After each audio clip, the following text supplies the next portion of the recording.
किसी शहर के रेलवे स्टेशन पर एक भिखारी रहता था। वह वहां आने जाने वाली रेलगाड़ियों में बैठे यात्रियों से भीख मांगकर अपना पेट भरता था। एक दिन जब वह भीख मांग रहा था तो सूट बूट पहने एक लंबा सा व्यक्ति उसे दिखा। उसने सोचा कि यह व्यक्ति बहुत अमीर लगता है, इससे भीख मांगने पर यह मुझे जरूर अच्छे पैसे देगा। वह उसे लंबे व्यक्ति से भीख मांगने लगा। भिखारी को देखकर उससे लंबे व्यक्ति ने कहा, तुम हमेशा मांगते ही रहते हो, क्या कभी किसी को कुछ देते भी हो? भिखारी बोला, साहब मैं तो भिखारी हूँ, हमेशा लोगों से मांगता ही रहता हूँ। मेरी इतनी औकात कहाँ कि किसी को कुछ दे सकूँ? लंबा व्यक्ति बोला, जब किसी को कुछ दे नहीं सकते तो तुम्हें मांगने का भी कोई हक नहीं है। मैं एक व्यापारी हूँ और लेने देने में ही विश्वास करता हूँ। अगर तुम्हारे पास मुझे कुछ देने को हो तभी मैं तुम्हें बदले में कुछ दे सकता हूँ। इतना कहने के बाद वह लंबा आदमी ट्रेन में बैठकर चला गया। इधर भिखारी उससे कही गई बात के बारे में सोचने लगा। उस लंबे व्यक्ति के द्वारा कही गई बात उस भिखारी के दिल में उतर गई। वह सोचने लगा कि शायद मुझे भीख में अधिक पैसा इसलिए नहीं मिलता क्योंकि मैं उसके बदले में किसी को कुछ ही दे नहीं पाता हूँ। लेकिन मैं तो भिखारी हूँ, किसी को कुछ देने लायक भी नहीं हूँ। लेकिन कब तक मैं लोगों को बिना कुछ दिए केवल मांगता ही रहूँगा? बहुत सोचने के बाद उस भिखारी ने निर्णय किया कि जो मैं भी व्यक्ति उसे भीख देगा उसके बदले में वह भी उस व्यक्ति को कुछ जरूर देगा। लेकिन अब उसके दिमाग में यह प्रश्न चल रहा था कि वह खुद भिखारी है तो भीख के बदले में वह दूसरों को क्या दे सकता है। इस बात को सोचते हुए 2 दिन हो गए, लेकिन उससे अपने प्रश्न का कोई उत्तर नहीं मिला था। तीसरे दिन जब वह स्टेशन के पास बैठा हुआ था तभी उसकी नज़र कुछ फूलों पर पड़ी जो स्टेशन के आसपास के पौधों पर खिल रहे थे।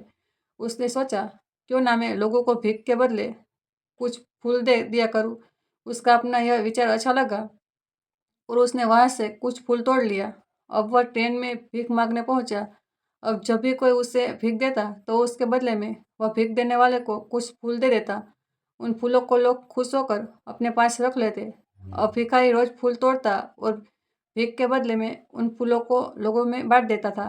कुछ ही दिनों में उसने महसूस किया कि अब उसे बहुत अधिक लोग भीख देने लगे हैं। वह स्टेशन के पास के सभी फूलों को तोड़ लाता था। जब तक उसे 5 फूल रहते थे तब तक उसे बहुत से लोग भीख देते थे, लेकिन जब फूल बांटते बांटते खत्म हो जाते तो उसे भीख नहीं मिलती थी।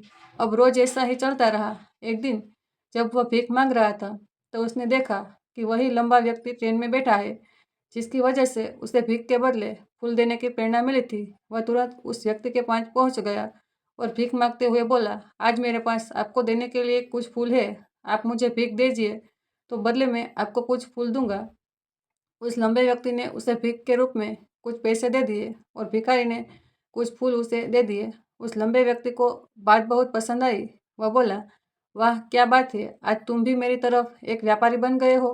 इतना कहकर फूल लेकर वह लंबा व्यक्ति अपने स्टेशन पर उतर गया। लेकिन उस लंबे व्यक्ति द्वारा कही गई बात एक बार फिर से उसे भिखारी के दिल में उतर गई। वह बार बार उस लंबे व्यक्ति के द्वारा कही गई बात के बारे में सोचने लगा और बहुत खुश होने लगा। उसकी आंखें अब चमकने लगी। उसने लगने लगा कि अब उसके हाथ सफलता ही की चाबी लग गई है जिसके द्वारा वह अपने जीवन को बदल सकता है। वह तुरंत ट्रेन से नीचे उतरा और उत्साहित होकर बहुत तेज आवाज में ऊपर आसमान की तरफ देखकर बोला, मैं भिखारी नहीं हूँ, मैं तो एक व्यापारी हूँ, मैं भी अमीर बन सकता हूँ। लोगों ने उसे देखा तो सोचा कि शायद यह भिखारी पागल हो गया है और अगले दिन से वह भिखारी उस स्टेशन पर फिर कभी नहीं दिखा। लेकिन 6 महीने बाद इसी स्टेशन पर 2 व्यक्ति सूट बूट पहने हुए यात्रा कर रहे थे। दोनों ने एक दूसरे को देखा तो उनमें से एक ने दूसरे से हाथ मिलाया और कहा, क्या आपने मुझे पहचाना? दूसरा व्यक्ति बोला, नहीं, क्योंकि मेरे हिसाब से हम लोग पहली बार मिल रहे हैं। पहला व्यक्ति बोला, नहीं, आप याद कीजिए, हम पहली बार नहीं बल्कि तीसरी बार मिल रहे हैं। दूसरा व्यक्ति बोला, मुझे याद नहीं है, वैसे हम पहले 2 बार कब में मिले थे? अब पहला व्यक्ति मुस्कुराया और बोला, हम पहले भी 2 बार इसी ट्रेन में मिले थे। मैं वही भिखारी हूँ जिसको आपने पहली मुलाकात में बताया कि मुझे जीवन में क्या करना चाहिए और दूसरी मुलाकात में बताया कि मैं वास्तव में कौन हूँ। दूसरा व्यक्ति मुस्कुराया और अचंभित होते हुए बोला, वो याद आया, तुम वही भिखारी हो जिसे मैंने एक बार भीख देने से मना कर दिया था और दूसरी बार मैंने तुमसे कुछ फूल खरीदे थे, लेकिन आज तुम यह सूट बूट में कहाँ जा रहे हो और आजकल क्या कर रहे हो? तो पहला व्यक्ति बोला, हाँ मैं वही भिखारी हूँ, लेकिन आज मैं फूलों का एक बहुत बड़ा व्यापारी हूँ और इसी व्यापार के काम से ही दूसरे शहर जा रहा हूँ। कुछ देर रुकने के बाद वह फिर बोला, आपने मुझे पहली मुलाकात में प्रकृति का वह नियम बताया था, जिसके अनुसार हमें तभी कुछ मिलता है जब हम कुछ देते हैं। लेन देन का यह नियम वास्तव में काम करता है। मैंने यह बहुत अच्छी तरह महसूस किया है, लेकिन मैं खुद को हमेशा भिखारी समझता रहा। इससे ऊपर उठकर मैंने कभी सोचा ही नहीं। और जब आपसे मेरी दूसरी मुलाकात हुई, तब आपने मुझे बताया कि मैं एक व्यापारी बन चुका हूँ। अब मैं समझ चुका था कि मैं वास्तव में एक भिखारी नहीं, बल्कि व्यापारी बन चुका हूँ। मैंने समझ लिया था कि लोग मुझे इतनी भीख क्यों दे रहे हैं, क्योंकि वह मुझे भीख नहीं दे रहे थे, बल्कि उन फूलों का मूल्य चुका रहे थे। सभी लोग मेरे फूल खरीद रहे थे, क्योंकि इससे सस्ते फूल उन्हें कहाँ मिलते। मैं लोग की नज़रों में एक छोटा व्यापार था, लेकिन मैं अपनी नज़रों में एक भिखारी था। आपके बताने पर मुझे समझ आ गया कि मैं एक छोटा व्यापारी हूँ। मैंने ट्रेन में फूल बांटने से जो पैसे इकट्ठे किए थे, उनसे बहुत से फूल खरीदे और फूलों का व्यापारी बन गया। यहाँ के लोग को फूल बहुत पसंद है और उनकी इस पसंद ने मुझे आज फूलों का बहुत बड़ा व्यापारी बना दिया। दोनों व्यापारी अब खुश थे और स्टेशन आने पर साथ उतरे और अपने अपने व्यापार की बात करते हुए आगे बढ़ गए। दोस्तों, इस कहानी से हमें कुछ सीखने का मिलता है। कहानी में लंबा व्यापारी गिव एंड टेक के नियम को बहुत अच्छी तरह जानता था।